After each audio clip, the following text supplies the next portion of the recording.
আমার যখন বয়স ২ বছর তখন আমার বাবা-মায়ের ডিভোর্স হয়ে যায়। বাবা-মা দুজনেই কিন্তু এখন সুখেই আছে।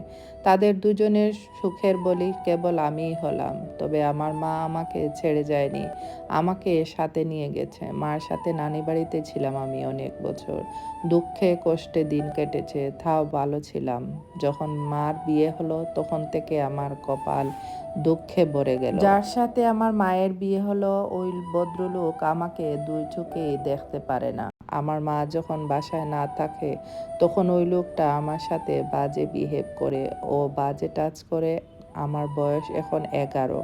আমি আমার মাকে বললে আমার মাও বিশ্বাস করে না। আমি এখন কি করব? কই যাব? আমি কিভাবে আমার মাকে বিশ্বাস করাবো? সবার জন্য একটা অনুরোধ থাকবে, সন্তান হওয়ার আগে ডিভোর্স নিতে চাইলে নিন, কিন্তু সন্তান হওয়ার পরে নয়।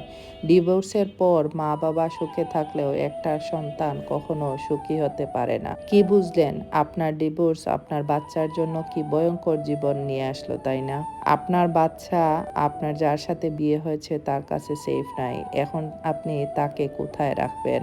বাচ্চাদের কথা চিন্তা করে হলেও ডিভোর্স নামের শব্দ থেকে বেরিয়ে আসুন প্লিজ।